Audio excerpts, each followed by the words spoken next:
Olá, pessoal, sejam todos bem-vindos a mais um episódio do nosso programa. E hoje um programa de sabedoria. Um programa com duas pessoas muito inteligentes que são referências na minha vida. Eu já tive muitos episódios na minha vida que, se não fossem as pessoas sábias que me cercam, eu sempre falo para vocês o quanto eu sou abençoada de ter pessoas que me ensinam, que me seguram, que me direcionam. E essas duas pessoas hoje são exemplos realmente de fases de muita superação na minha vida, que se não fossem elas eu não sei o que seria. E aí eu queria apresentar para vocês uma pessoa que com certeza todos já conhecem, Marcelo Cotrim. Seja muito bem-vindo, meu amigo. Muito bem-vindo, muito bem-vindo. Você Camila, é uma honra enorme, um presente ter você aqui e com toda a humildade eu só tenho a agradecer. Imagina, eu que agradeço o carinho do convite mesmo, de estar contigo aqui. É bom te rever. Sabe que eu tenho, assim, uma alegria muito grande em poder mostrar para as minhas pessoas, para o mundo, as pessoas que fazem diferença na minha vida. E você e Ana Chaves, também seja muito bem-vinda. São pessoas que eu conto no meu dia a dia para manter toda a minha energia positiva, para manter a inteligência, que é o tema que a gente vai falar hoje, a inteligência espiritual, a inteligência emocional. Então, vocês são dois pilares na vida de milhares de pessoas, eu sei que não só na minha. E que eu tenho muita honra de poder trazer aqui hoje. Agradeço. Eu agradeço também. Para mim é uma honra estar aqui. Eu vim aprender hoje, porque eu lido, sendo psicanalista e neurocientista, eu lido muito com a inteligência emocional. A gente acaba lendo sobre as outras inteligências, até porque eu sou muito espiritualista e acompanho você, aprendo muito com você e estou aqui para isso. Falei, quando a Camila me disse que você viria, eu peguei 2 livros que eu tinha lá, falei, vou ler todos de novo, porque eu não posso ir rasa. É um cara que fala muito bem, traz essa ideia, né? Porque muita gente confunde, né, inteligência espiritual com religião, Sim. Né? E eu acho muito interessante esse papo que a gente vai ter hoje. Eu tô aqui saltitante para ouvir tudo que tem para ouvir. Acho que o tempo vai ser curto, viu? Não, com certeza, com certeza. Vai ser curto. Vamos lá, amigo. Você tem feito um lindo trabalho e antes a gente só ouvia falar de inteligência emocional lá no começo, né? E a gente sabe que isso é fundamental para todos os setores, para a gente empreender, para a gente trabalhar, para a gente viver, para tudo. Mas e aí? Aí você entrou com a inteligência espiritual e emocional. E você tem feito um trabalho aí, não só no Brasil, mas inclusive internacional dentro disso. Sim. Explica pra gente tudo que compõe isso. Pois elas são muito casadas, né? Inteligência emocional e espiritual. Ela já é algo presente até no mundo corporativo. Eu já tenho desenvolvido trabalhos também junto ao meio corporativo na área de inteligência espiritual. Mas sou, né, um espiritualista universalista, não tenho vínculo com nenhuma religião específica, mas atuo já há 37 anos como professor. Sou autodidata, né, desde moleque, assim, interessadíssimo na espiritualidade, em compreender melhor o sentido da vida e como viver de maneira feliz e evolutiva, né? E eu resumiria, Camila, a inteligência espiritual de 2 maneiras. Eu acho que existe uma vertente, que é a compreensão da tua missão, do propósito de vida em nível profundo. Todos nós reencarnamos com uma programação encarnatória. Muita gente não tem clareza disso, tem uma intuição sobre isso, mas é preciso uma investigação mais profunda, e essa investigação exige o outro lado, que é o desenvolvimento do parapsiquismo. É o domínio das energias, é o domínio das trocas com ambientes e pessoas. Então, a inteligência espiritual subentende você ter saúde energética, equilíbrio energético, autoproteção, autodefesa. Uma coisa vai dar suporte à outra, né? A mediunidade e a paranormalidade, elas são natas para qualquer ser humano. Então, eu procuro, na minha trajetória, eu digo assim, eu brinco que eu democratizo a espiritualidade, que eu quero que as pessoas entendam que sensitivos somos todos. Não é uma pessoa ou outra, todos somos, só que em perfis diferentes. Porque a nossa mediunidade e paranormalidade, ela segue a nossa personalidade. Muita gente não sabe disso. Por isso que somos diferentes nas faculdades que temos mais domínio ou não. Mas, no geral, eu diria que tentando resumir uma ideia que é muito ampla, mas a inteligência espiritual, eu acho que ela abrange tanto o domínio energético parapsíquico, que traz, por conseguinte, um equilíbrio emocional muito grande, é muito responsável pelo equilíbrio emocional. Se me permite um exemplo só, me adiantando, por exemplo, síndrome do pânico. É uma doença que ela tem uma causa psicológica, sim, que eu resumiria como um medo da independência, da vida, mas 70%, 80% dos sintomas são desequilíbrio da espiritualidade, da mediunidade, e podem ser, isso pode dar um equilíbrio gigante para que se trate a parte psicológica com maior serenidade. Então, casar os dois lados de inteligência, eu acho que é necessário. E qual o caminho, amigo? O caminho eu vejo de maneira ampla como o domínio do desenvolvimento dos chakras. Além de te seguir, né? Te perseguir. Mas é verdade, porque assim, a gente vê que o seu conhecimento dentro desse assunto é uma coisa espetacular. Mas para cada um de nós, assim, leigos mesmo, que estamos aí, que sofremos tudo isso, que cada vez mais na turbulência do dia a dia, nessa correria, no mundo agitado, parecendo que passa cada vez mais rápido, que escorrega na nossa mão. Qual é o caminho para que a gente tenha esse equilíbrio, para que a gente consiga ter essa suavidade e consiga realmente desvendar cada propósito, cada missão, aonde que eu tenho que evoluir? Qual é o caminho? O caminho é em paralelo à cura emocional. Por quê? Porque todo o domínio das energias e do parapsiquismo, para quem não entendeu bem, só para clarear mais, parapsiquismo é a tua comunicação com outras dimensões. Por exemplo, eu dou muito valor ao contato com os nossos mentores espirituais. Sim. Todo mundo tem seus guias, seus mentores, e a maioria não acessa, né, usando um termo de hoje, não desbloqueia esse poder ou essa possibilidade. Fica ali potencial. E o amparo está tentando ajudar e a pessoa nem imagina que ela tem seres de luz do lado dela que são amigos, são pessoas. Não é nada seres de luz no sentido que trazem o estímulo à nossa elevação consciencial. Mas para isso ser trabalhado de maneira lúcida, Camila, você tem que ter equilíbrio emocional. Então o caminho, ele passa pela cura emocional e pela prática diária, para ser bem prático. Eu tenho muitas meditações, muitos exercícios bioenergéticos que as pessoas fazem em casa. Então isso gera um domínio da espiritualidade prática no cotidiano, onde você estiver. Então você não fica dependente de um centro, você não depende de um lugar físico. Você aprende a ser um templo, a ser um canal direto com a espiritualidade, com as energias da natureza do plano astral superior. E nesse meio de caminho, com teu amparo, com teu equilíbrio emocional, é como eu disse aqui no início do programa, você começa a buscar o reconhecimento da tua missão maior, a tua missão pré-programada lá no plano astral, no período que chamamos de entrevidas. Eu acho tão importante esse período que dá nome à minha escola. Que é a nossa escola. E porque eu acho muito importante. É um período onde nós programamos o que viemos realizar.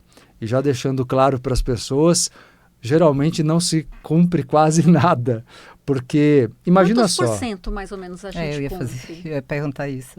Olha, é difícil dizer, mas olha, você programa... É muito individual. Imagina só, você programa alguns objetivos para o teu ano seguinte. Quantos você cumpre? Imagina por uma encarnação inteira.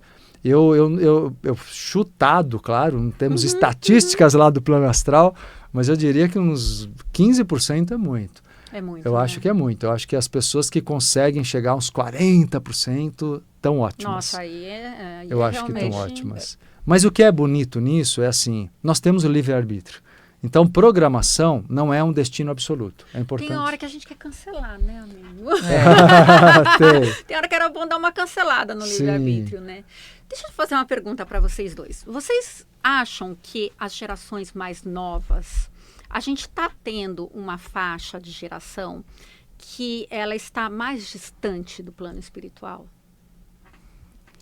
Olha, assim, no meio que eu vivo, né, eu sou de Salvador e eu convivo com muitas vertentes religiosas, até porque eu vim de uma família católica fervorosa e eu nunca aceitei os dogmas que eram colocados para mim. Então, eu estudei Umbanda, Candomblé, Espiritismo kardecista, a igreja evangélica. Eu fui estudar sobre todas essas, justamente para compreender, né, o que eu queria trazer de melhor para a minha vida nesses estudos e o que para mim não fazia nenhum sentido, e está tudo bem para quem faz sentido. Mas, assim, no meio que eu vivo, eu vejo, né, muitos jovens buscando a espiritualidade, o que tem me trazido uma alegria muito grande, porque eu acho que os jovens, eles estão mais questionadores do que na minha época, pelo menos no meu convívio, né? Aquela coisa, é porque meu pai disse que é, porque minha mãe disse que é. Então, o que eu vejo até no consultório, quando eu vou fazer palestra em escola, eu vejo eles questionando mais. Mas por que isso? E por que eu tenho que seguir dessa forma? Então, assim, eu me sinto mais feliz com essa realidade que eu vejo. Porque eu sou uma pessoa que eu tenho, assim, uma aversão a pessoas que acreditam em tudo que é dito. Sabe, eu falo assim, não, a gente não tem que acreditar, a gente tem que estar sempre questionando, até para a gente se construir como pessoas. E aí vem a parte da inteligência espiritual, que um dia eu escutei numa palestra, falando que todos nós nascemos com espiritualidade, mas a inteligência espiritual a gente vai ter que desenvolver como a inteligência física, cognitiva, emocional, no decorrer da vida. E existe uma vertente, né? A gente vê a pirâmide de Maslow na psicologia sobre as inteligências, que fala que fala assim, aí na pirâmide dele ele traz assim, Camila, inteligência física na base, depois cognitiva, depois emocional e no topo a espiritual. Para mim faz todo sentido, mas eu queria ouvir de você, que é um mestre, né? Como que você traz isso? De fato, algo que é visto, assim, dos estudiosos mais profundos da inteligência espiritual, que todas se conectam, são importantes. Porque, assim, nos meus estudos, eu trago uma concordância, porque eu imagino que você não pode ter uma inteligência cognitiva sem ter o seu físico, a sua saúde física, que é o templo da gente, saudável. E aí você constrói o cognitivo, mas para desenvolver você tem que ter a emocional bem. Então eu entendo que é uma junção, mas eu queria ouvir de você, né, sobre isso. Eu estava aqui, meu Deus, vou perguntar para ele sobre isso, que eu quero ouvir dele sobre esse assunto. Não, bacana, Ana. É assim, eu vejo... A pirâmide de Maslow fala sobre as nossas necessidades, né? Isso. Então, colocando de um outro jeito também. Como você bem colocou, desde a necessidade instintiva, é fome, é sede, né? Até você ter o pertencimento familiar, e aí vai, né? Até a espiritualidade. Eu vejo, concordo com você, claro que estamos num mundo que a sobrevivência física orgânica... se você tiver com dor ou com fome, isso vai te desconcentrar para qualquer padrão ou valor mais elevado, né? Mas, ao mesmo tempo, se nós olhamos que nós não somos da Terra, estamos numa experiência, somos espíritos em evolução, numa experiência terrena temporária. Aí você começa a rever um pouco isso, num outro olhar, porque... Se você se aprisionar demasiadamente, por exemplo, à base da pirâmide, como a maior parte da humanidade faz, a maior parte da humanidade cuida da matéria, do dinheiro, do corpo, e é certo, cuida da família, mas não vai muito além disso. Não ultrapassa. Não ultrapassa. Então, eu diria que a maior parte da humanidade vive em repetição encarnatória, no sentido evolutivo. Há uma repetição kármica, não há uma evolução real. Né? E eu venho sentindo, assim, entre alguns contatos, às vezes, que eu tenho, de que, assim, o número de pessoas que falam, que questionam a existência da espiritualidade também está muito assíduo.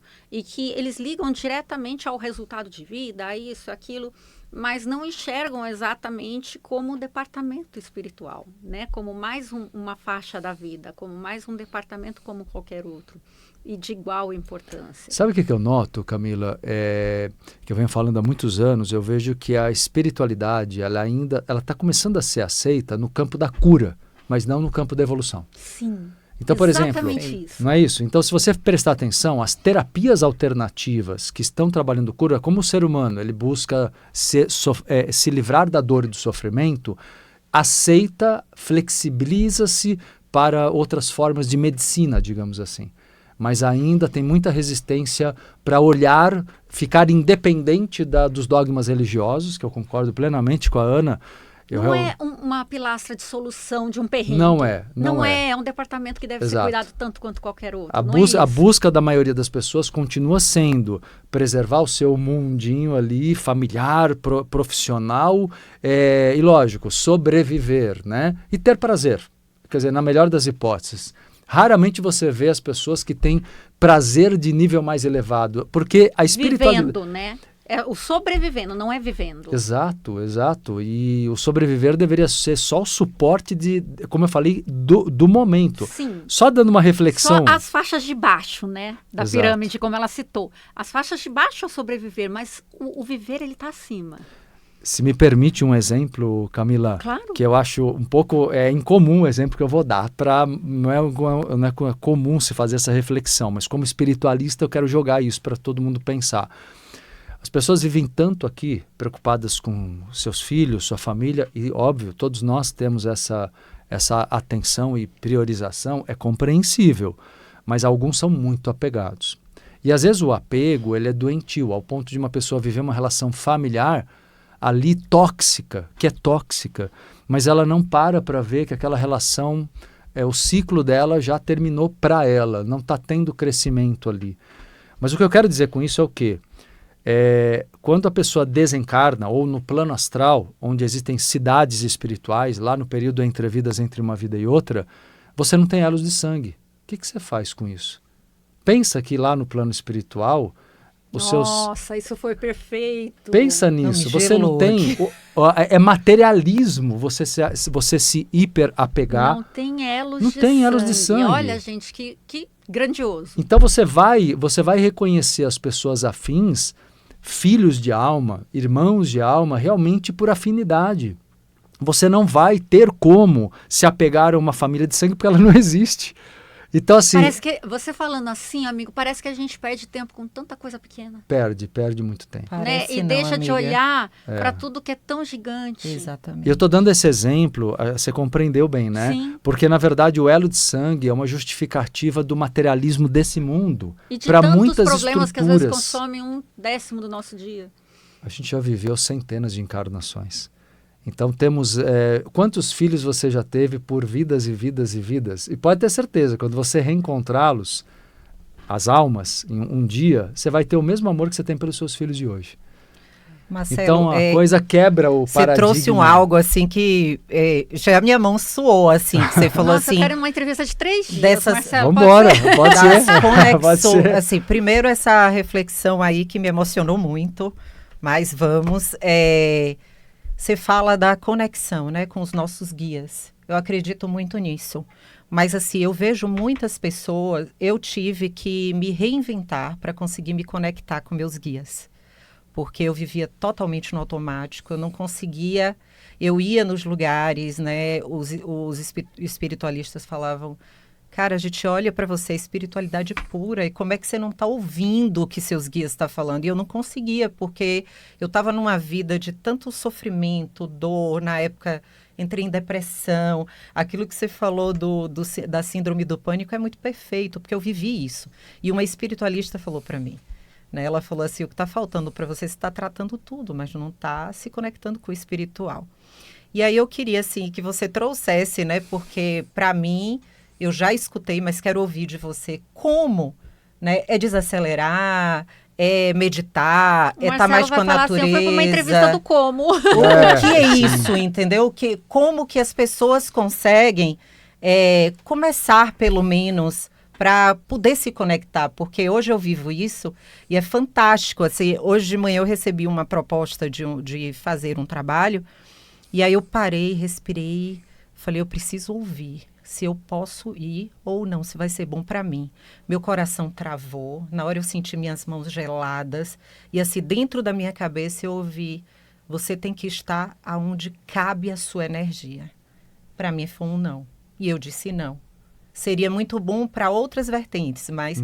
E assim, as pessoas, elas estão se perdendo disso, né? A gente vê, por exemplo, a história do tsunami, em que os pássaros, os animais, horas antes ouviram e se recolheram, mas os humanos não. Então, a gente está perdendo essa conexão com o planeta, com a natureza, com a espiritualidade.